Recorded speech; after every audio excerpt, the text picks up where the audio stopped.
Hey, what's up guys, Lukey here with another TF2 video for you guys today. Today I'm going to be giving some tips for scout versus scout fighting. First topic I'm going to cover is mobility.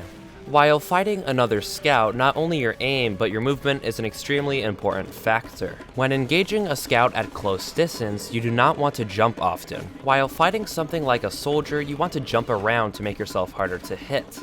When fighting an enemy scout, on the other hand, jumping makes you very vulnerable to meat shots due to the game's air physics. If you jump, you're going to be just floating in the air slowly in one direction, and you're therefore going to be very predictable and easy to hit. I'm not saying don't jump at all, as you can still jump in some situations to get a height advantage or while first approaching a scout from a distance and whatnot, but just don't do it too much. It will make you an easier target and may even make it harder to aim, and enemy scouts will capitalize on this. While up close to an enemy scout and engaging him, you're going to want to mainly use A and D in quick succession in order to quickly change directions and make yourself harder to shoot. Make sure that you only have one key pressed at a time, as holding down the D key at the same time as A or vice versa will cancel out your movement and leave you standing completely still, making you a very easy target. If you're having difficulty with this, there is something called the Null movement script that may be appealing to you. The Null movement script prevents this from happening by making the A and D keys cancel out one another. With this script, press D while you're already pressing an A and you'll move right immediately without stopping, and vice versa. I highly suggest the Null movement script as it will make your life a lot easier. Link to it is in the description. When using A and D to quickly change directions, this is pretty obvious, but make sure you're actually facing the scout you're fighting at all times. If the enemy scout is able to move completely to your right or left, he'll have an easy shot on you since he'll just be moving forwards and backwards from his perspective. Another very important strafing strategy is mirroring the enemy scout's strafing. In other words, when the enemy strafes to his right, strafe to your left so that you don't have to move your crosshair nearly as much to hit him. Most good scouts you encounter are going to use the same tactic, mashing A and D and going for meat shots, so you're going to have to get used to timing your shots right to do maximum damage on them. After all, if the enemy scout has great control of their movement, they can change directions extraordinarily fast and be very unpredictable. Aim-wise, it is very important not to track scout movement with your mouse too much, as it may disorientate you and ruin your aim. As you know, the scattergun has a pretty slow firing speed. After taking a shot, instead of trying to keep your crosshair directly on the scout at all times, just aim casually close to where he is, and just go for twitch kind of shots on him instead.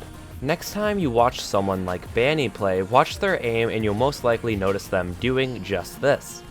If the enemy scout's movement is predictable, you may also want to aim where he's going to be at the exact moment you can shoot again, but this will be useful only when the enemy's movement is predictable or when they're still approaching you from a distance and not strafing yet.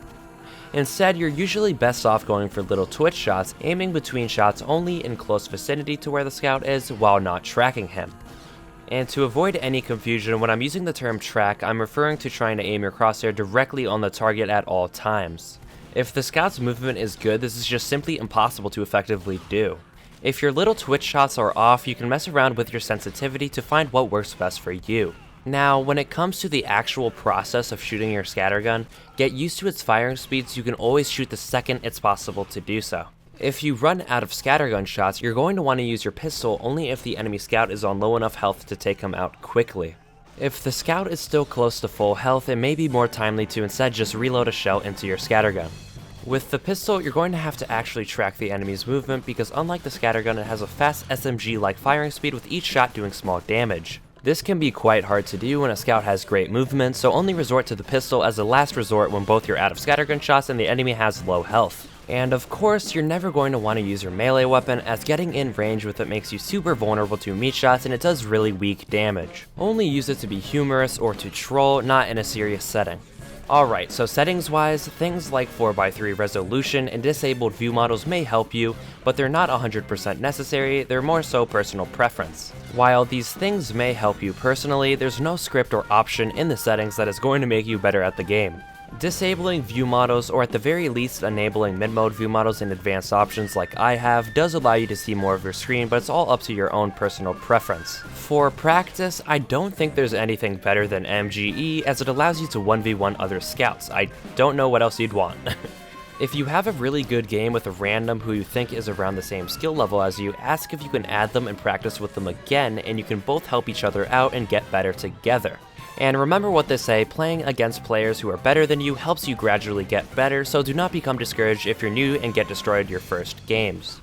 And with that being said, that just about wraps up this video, so I hope you guys enjoyed and can use this knowledge to bring your scout skill to another level. Feel free to check out my various videos reviewing scout weapons and also have a look at my other tutorials if you'd like to. Also feel free to subscribe if you enjoyed for more videos like this. Have an awesome rest of your day or night, and peace out.